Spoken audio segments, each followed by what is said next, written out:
Di dunia yang serba AI, kualitas-kualitas manusiawi inilah yang nggak akan pernah bisa digantiin sama mesin.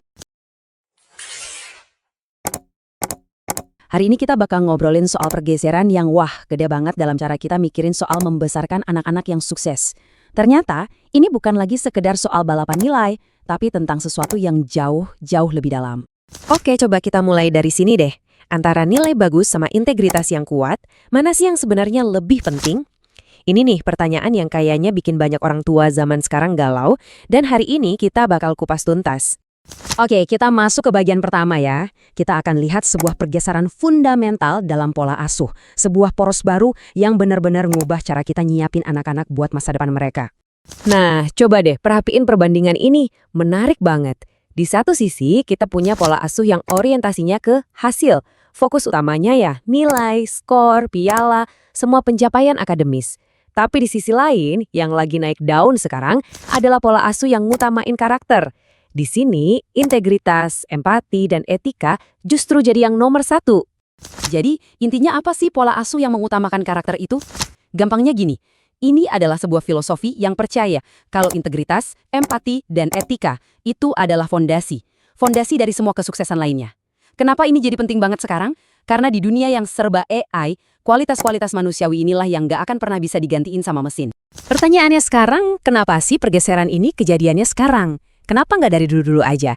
Apa yang bikin para orang tua mulai mikir ulang soal prioritas mereka? Yuk kita lihat faktor-faktor pendorongnya. Ternyata ada 3 pendorong utamanya nih. Yang pertama, krisis kesopanan di media sosial yang makin parah. Kedua, tuntutan dunia kerja di masa depan yang udah berubah total. Dan yang ketiga, yang nggak kalah penting, adalah epidemi kesehatan mental di kalangan anak muda yang makin bikin kita khawatir. Coba kita bahas yang pertama dulu. Dengan maraknya cyberbullying dan budaya toksik di dunia digital, kita jadi sadar kan kalau kecerdasan tanpa etika itu bisa jadi senjata yang bahaya banget. Anak-anak kita butuh banget kompas moral yang kuat buat bisa bertahan di dunia online. Terus kita lihat dunia kerja. Dulu, mungkin IPK cum laude itu udah kayak tiket emas ya, tapi sekarang beda cerita. Perusahaan-perusahaan besar justru nyari sesuatu yang lebih. Mereka ngejar yang namanya soft skills, kejujuran, kemampuan kerjasama, tanggung jawab, pokoknya kualitas-kualitas yang nggak bakal bisa diotomatisasi. Oke, kita udah ngerti kenapanya. Sekarang yang paling penting, gimana caranya? Gimana cara kita nerapin filosofi ini secara nyata di rumah kita sendiri? Nah, ada 4 strategi praktis nih yang bisa langsung kita coba di rumah. Pertama, ubah pertanyaan kita sehari-hari. Kedua, puji prosesnya, jangan cuma hasilnya. Ketiga, buat nilai-nilai keluarga yang nggak bisa ditawar. Dan keempat, jadi contoh yang sadar. Mari kita bedah satu-satu. Nah, lihat deh contoh ini. Kelihatan banget bedanya. Daripada kita nanya, dapat nilai berapa ulangannya, coba deh ganti jadi, tadi ada momen nggak pas kamu harus jujur, padahal itu susah. Kelihatannya sepele ya, cuma ganti pertanyaan. Tapi pesan yang nyampe ke anak itu beda banget soal apa yang benar-benar kita hargai. Nah, ini yang namanya kujian proses. Waktu kita bilang, mama bangga sama kegigihan kamu belajar dan kejujuranmu pas ujian, kita itu lagi fokus ke usaha dan integritasnya. Ini ngebantu mereka bangun pola pikir yang terus bertumbuh, di mana mereka percaya kalau kerja keras dan kejujuran itu bisa dikontrol dan dikembangin. Ujung-ujungnya mereka jadi lebih tangguh. Selanjutnya, penting banget nih buat netapin nilai-nilai yang nggak bisa ditawar di rumah. Bikin aturan main yang jelas kalau ada hal-hal yang jauh lebih penting dari sekedar nilai. Contohnya, integritas. Nilai jelek jauh lebih baik daripada nyontek. Atau respect. Cara kamu ngomong ke semua orang itu penting. Poin kuncinya di sini adalah etika itu nggak diajarin lewat ceramah atau nasihat doang. Anak-anak itu ngeliat, mereka ngamatin, mereka belajar dari cara kita bertindak.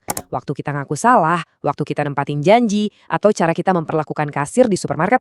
Tindakan kita adalah pelajaran yang paling nempel buat mereka.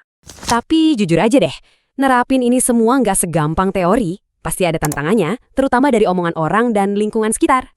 Tantangan paling gedenya? Ya, tekanan sosial udah pasti. Di tengah budaya kita yang masih mendewakan kompetisi akademis, gampang banget kan kita ngerasa, duh anak gue ketinggalan nggak ya?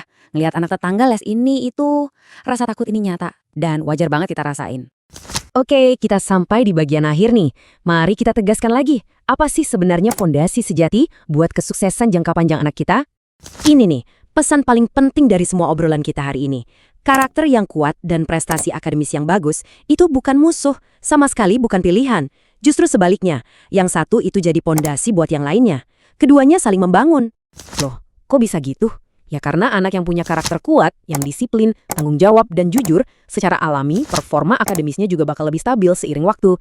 Jadi fokus ke karakter itu bukan berarti ngorbanin nilai akademis. Sama sekali bukan. Ini tuh investasi buat kesuksesan akademis jangka panjang. Sebagai penutup, saya mau ngajak Anda semua buat mikirin satu hal. Nggak usah muluk-muluk, cukup satu aja. Satu perubahan kecil apa yang bisa kita lakuin mulai hari ini juga untuk menempatkan karakter anak sebagai prioritas utama. Terima kasih sudah menyimak.